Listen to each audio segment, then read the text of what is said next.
my name's Quinn, and this is the story of Naaman. So there was this really cool general guy that fought in the war for the kingdom of Aram, and he was very adored. People loved him, the king loved him, he was very great in God's eyes, but he was very sick. He had leprosy. So one day, this servant that works for him and his wife came up to his wife and told her that he could just go see the prophet of Israel and he could be healed.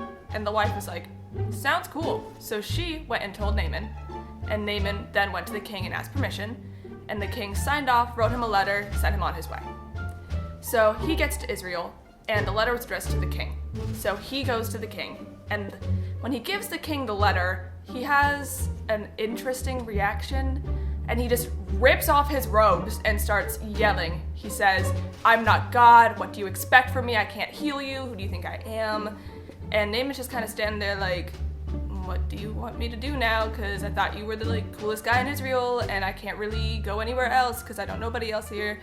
And the king is just in this fit of rage, and he's thinking that the king of Aram wants to start this quarrel with him and wants to fight with him, and he's angry and he's just yelling at Naaman. And then this man of God hears about how the king ripped his robes, which is an interesting point. That the only interesting thing that came out of the entire conversation between the king of Israel and Naaman was that he ripped his robes, and that's what everybody heard about, but I guess that was spicy for the time. And so this man of God comes and he's like, King, why did you rip your robes? And the king is like, well, this man is trying to pick a fight with me. I don't want to fight with him. It's going crazy. He thinks I'm a prophet. I can't heal this boy. And so the king of God is like, well, I can prove to him that there's a prophet in Israel. Send him to my house. So Naaman gets sent to Elisha's house, and Elisha does not meet him there, but he sends him a messenger that tells him to go and wash himself 7 times in the river of Jordan. And Naaman is offended by this. He thought that he was going to get some type of really awesome greeting, and then there would be a movie about him because all these people would come out to heal him, and everybody would be oohing and awing about how he was being healed by God, and it would be really beautiful and this sort of majestic story. But instead he got told to wash himself in a dirty river. So he goes home and he's angry and he's ranting to his servants, and they're all telling him, well, if God is the one that told you to do this, why don't you just do it? So Naaman decides that he'll try it out. So he goes to the river of Jordan, he dunks himself 7 times, and then he is in fact healed. So his skin is fresh, he's beautiful again, and he feels rejuvenated. And then he goes back to Elisha's house and he offers him gifts in return for the gift that he gave him of his healing. And Elisha refuses him. So he's like, take all of these gifts. And Elisha is just like, no. And he doesn't really give any reason. He's just like, no. So Naaman continues to try to give him gifts. He's like, here are some of my servants, here are all these other things. And Elisha is just, no. So in the end, Naaman tells Elisha that he will dedicate his life to God and not make any other sacrifices for anyone else in return for what God did for him. And that was the story of Naaman. So I bet some of you are wondering why in the world that was the story we chose to share with you guys. What am I supposed to get out of that?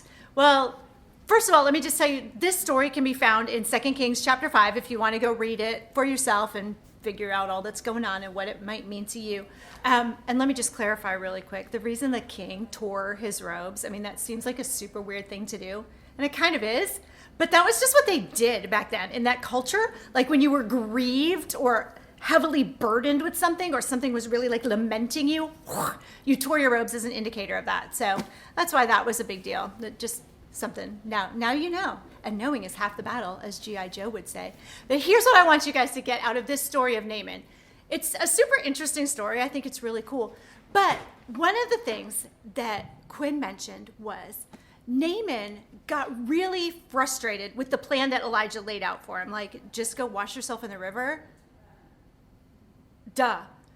Because he wanted something big, he wanted something grand to happen. He wanted God to do this amazing big act so that everybody could see it. But God's amazing big act was something really small and something really simple. So here's my challenge for you guys. Are you waiting on God to reveal some kind of amazing big thing for your life? I'm talking to you. You guys who say, oh, I want to go into ministry. You guys who say, oh, I want to be a missionary. Oh, I'm going to wait until we have a mission trip or we have a camp to do something for God. That may not be God's plan for you, because you know what God's plan for you is?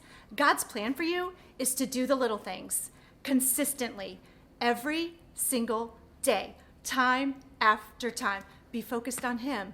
Go to your small groups. Participate in things that He asks you to participate in. Focus on Him throughout the little things, and then He will start to show you the big things. And that's what we can learn from the story of Naaman.